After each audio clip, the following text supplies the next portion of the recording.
What's up, YouTube? Welcome back to Civic Minded. First of all, I want to apologize for the hiatus again. I've been working on a pretty major mod for this car that I am hopefully going to be doing some videos on soon once I get it kind of tangible.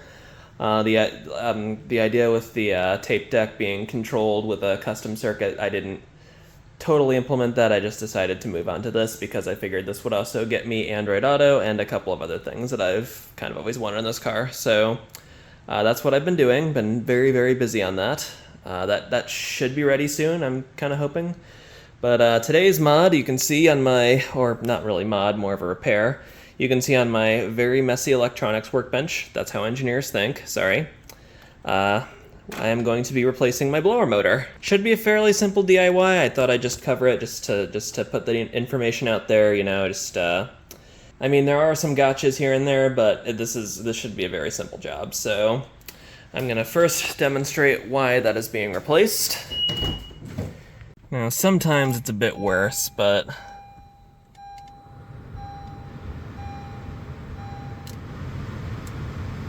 you can kind of hear. Yeah, you can kind of hear it clicking a bit down there.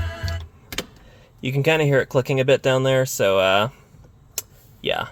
I'll demonstrate it more when I get it out of the car, but yep, that's today's mod. Let's get started. Or I should say today's fix, because it's not a mod. Wow.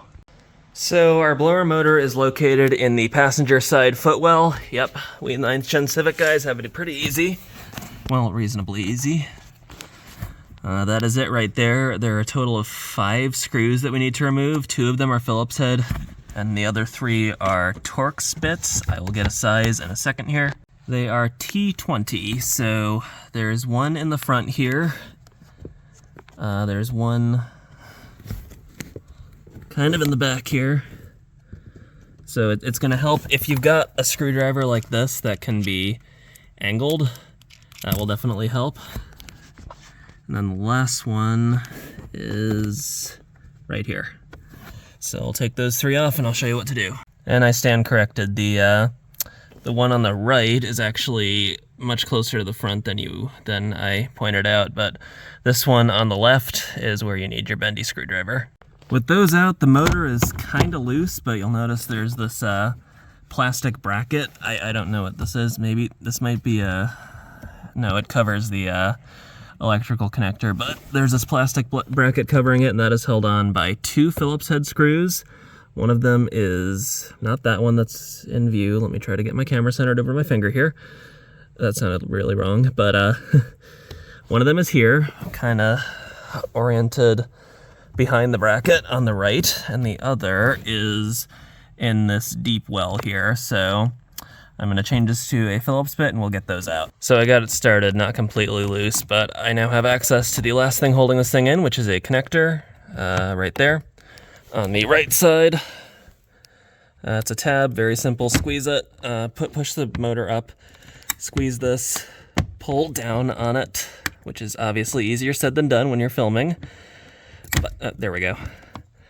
And then your blower should, oh, nope, never mind. This, the bracket is still, I gotta take the bracket off all the way. The wire passes through it, so let me do that. That's what that looks like when it comes out, and then we should just be able to, well, move our wire out of the way.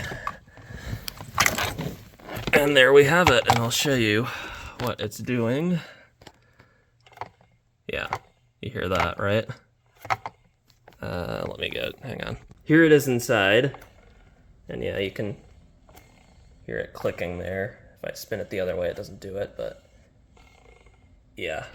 So before we install the new one in the car, which I have on the left here, I'm just going to show you where all the screws go. So we have our Phillips here, and then our 3 Torx here, here, and here. So this is oriented where this would be the front of the car. If you look at the old one, you may notice there are actually 2 of these screw holes. The one you want is further toward the back, so that's further into the glove box. So not this one, that is where this Phillips head goes. And maybe, I don't know, these look like they're almost the same screw, maybe. Oops. Yeah, I wonder if that was supposed to be all Phillips, but it's just different on mine. I don't know, we'll look into it, but let's get this installed. One thing that's worth mentioning, if we come up under the seat and we look up into that sort of cage thing there, you can see that connector up there, the one on the right, obviously. That, I believe, is the blower motor transistor. So these cars don't use blower motor resistors, so you won't notice if you're losing one speed. If you're just losing one speed, you probably lost them all but high. This car uses a blower motor transistor to give it a more continuously variable speed control for the blower motor. So if you need to replace that, the instructions say to remove the glove box. I'm guessing, well, it's not accessible from here, so that's for another day, but that's where it is if you need to replace it. Here's an analogy with my living room fan here. So this is the fan on the right. You notice we've got 3 positions, so that would be like a blower motor resistor, but the light, you can see I can put it wherever I want, and that is the blower motor transistor. Worth noting that this is partially held in by the wire and this clip that it's pegged into here, so I would say start by plugging in the electrical connector. Try to hold it up as much as you can to avoid stressing it, but do that, then put the Torx bits in, and then get the bracket on. I will try that and let you know how it goes. All right, the Torx bolts are in. It looks, sorry, hang on, actually. No, I can't zoom out. Okay, so this is as good a view as you're gonna get. Sorry about that, but the Torx bits are in, or the Torx bolts rather, are in. I would say start with the 2 in the front. So that's that one and that one. I don't know why I was filming that one. That is not a Torx bolt. And then get the one in the back, the kind of hard one. Also worth noting, behind the wiring harness, where is it? You can see this duct here. That, I believe, is for the blower motor transistor for cooling it. So that is a pretty common design, so make sure that lines up and seats. All right, I am going to get the bracket on. Once again, we're gonna use the screw hole. You can probably see up there, that screw hole behind the connector is where we want this side to go. All right, so my recommendation is starting with the one with the deep well on the left here. Oh, I didn't fully screw this back, but start with this one here. Note that the well passes behind the wiring harness, so the harness kind of sandwiches between this part of the bracket and the well, and then do the one on the right. But yeah, it's all installed. That's all there is to it. Let's go see how we did.